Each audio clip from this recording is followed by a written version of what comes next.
Good morning, evening, or afternoon to all of you beautiful people. Josh here to bring you some sweet voice-based content. First of all, sorry about not uploading a video last week. Needed a break.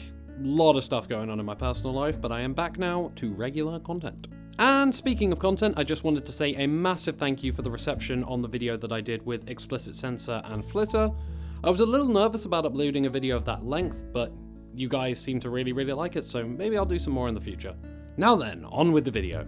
So in case you weren't aware, it's October now, and you know what that means. That's right, it's spooky time. Yes, the month of spooks has come to grace us with its presence. And as such, I've decided to do some spooky content to celebrate this very occasion. So it's time to talk about some more of my favourite voice acting performances, but with a spooky twist. If you haven't seen the first episode that I did of this series, feel free to go ahead and check it out, but this series is more of a personal take on my performances and why I enjoy them rather than anything about technical performance or anything like that. With all of that out of the way, and the fact that Silent Hill 2 has hit its 20th anniversary just a little while ago, and being that it's my favourite horror title of all time, I'm going to take the opportunity to use this video and my next video to talk about two of my favourite voice acting performances from Silent Hill 2. First up is Monica Taylor Horgan's performance as Maria/Mary.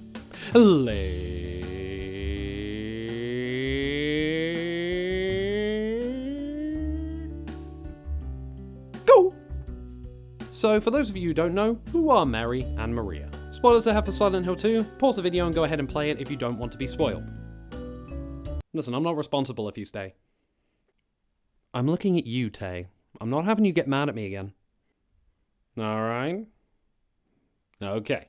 So Mary is the wife of James Sunderland, the protagonist of Silent Hill 2.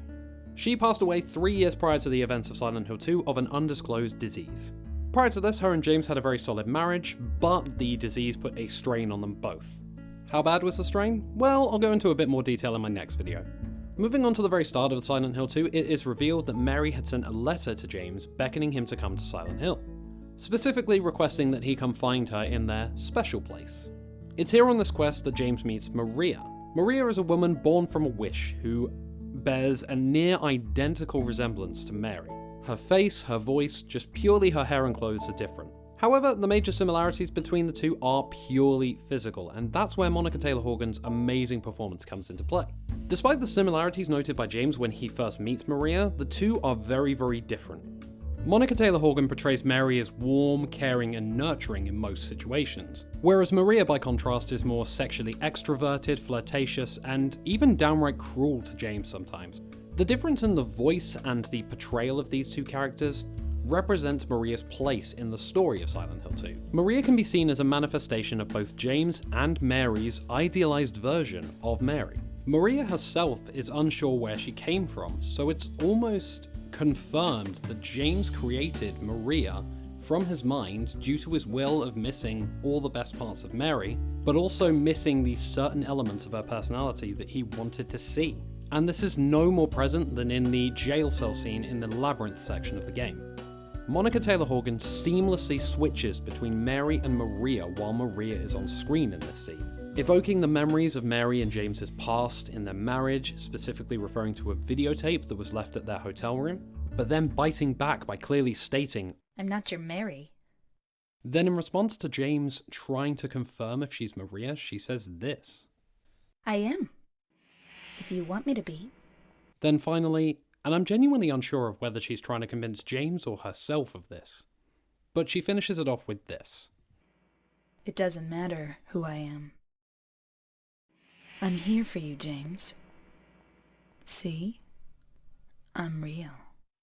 Monica Taylor Horgan's performance, being able to switch between the two voice tones so quickly and so easily, it creates this incredible dissonance and unease inside the room. We as the player feel that confusion, that unease that James and most likely Maria feel. And this adds to her character. She is only concerned with being there for James, but she doesn't know what James wants. And so she intensely flicks back and forth between Mary and Maria, trying to prove that she's better than Mary, there to help him hide his guilt and his past rather than facing it head on. A truly haunting performance, expertly done. But the apex of Monica Taylor Horgan's performance has to be Mary's letter at the end of Silent Hill 2. This scene breaks my heart because throughout the letter, you feel the pain and the guilt that still haunts Mary even as she's passed on.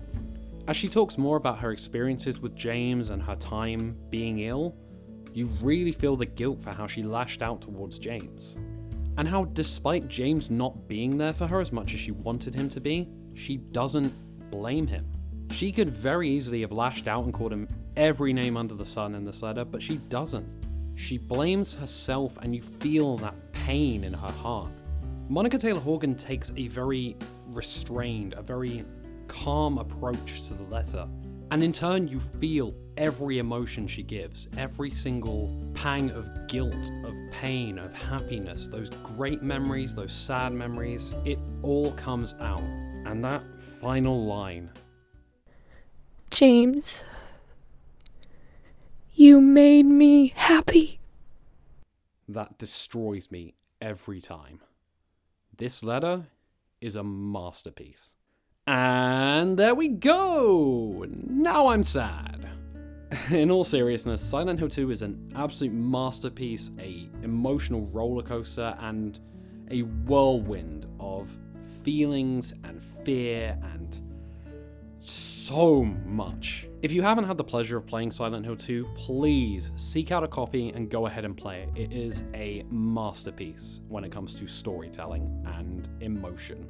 Either way, as per usual, I truly hope you've enjoyed this video and this insight into the voice acting performance from Monica Taylor Horgan. If you did, please drop a like and subscribe to my channel for more spooky voice-based content. I mean, it's not always going to be spooky, just for the next couple of weeks, but you know.